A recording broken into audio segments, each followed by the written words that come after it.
Today marks day 5 of the Democrat-led partial government shutdown, which appears likely to continue as the White House has rejected the Democrats' terms to end the shutdown. Joining me now from Washington, D.C. is Washington Stand reporter Casey Harper, who's been tracking today's top stories. Casey, what's the latest there in Washington? Sure, Tony. I'm jealous you're in Nashville. I love Nashville, especially because here in D.C., a whole lot of nothing has been accomplished as the government remains shut down and a deal remains elusive. So White House Press Secretary Karoline Leavitt held a briefing today where she said that Democrats gave them an offer last night, but the White House said that they're still very far apart on a deal.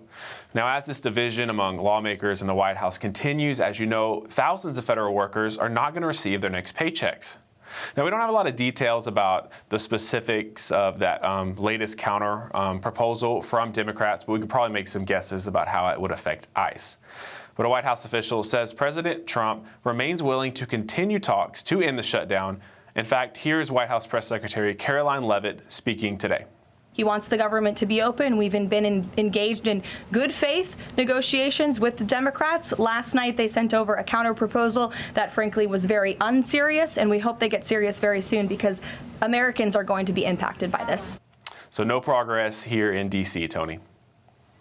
Sounds like the makings of the lyrics for a country and western song. It is. That's right. All right. The FDA is apparently reversing course and has now agreed to do a review on its decision on Moderna's new flu vaccine. Casey, what's the latest there and what led to this pivot? Sure, this one affects older Americans in particular. So the FDA has agreed now to review the vaccine for possible approval, which would come August 5th if it is approved, and it would clear the way for a release of the flu vaccine for the upcoming flu season. Now, Moderna said they're seeking full approval for adults ages 50 to 64 years of age and accelerated approval for those older than 65. Now, this is really a change in course for the FDA after they previously rejected reviewing this mRNA flu vaccine.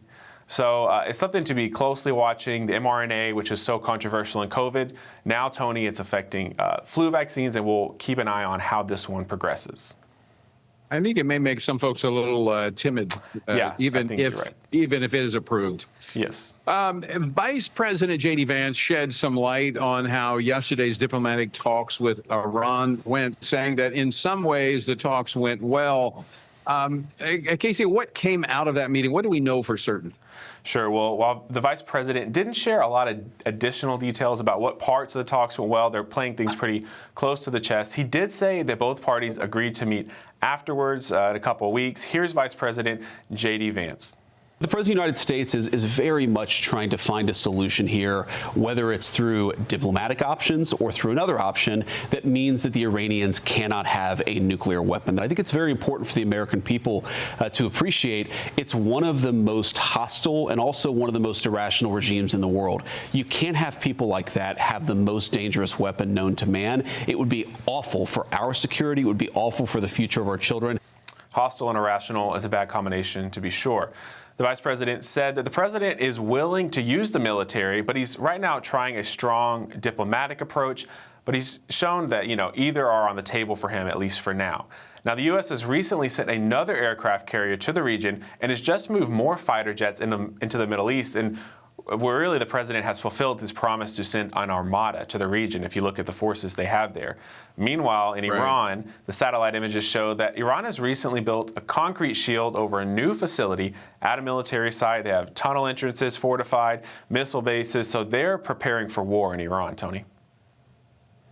Casey, all I'd say in addition to that is I'm getting a lot of chatter from contacts in the Middle East, which suggests that something may be at play, so we'll continue to watch it. Thanks so much for the update from Washington, D.C. Thanks, Tom. I may listen to a country tune for you while I'm here in Nashville.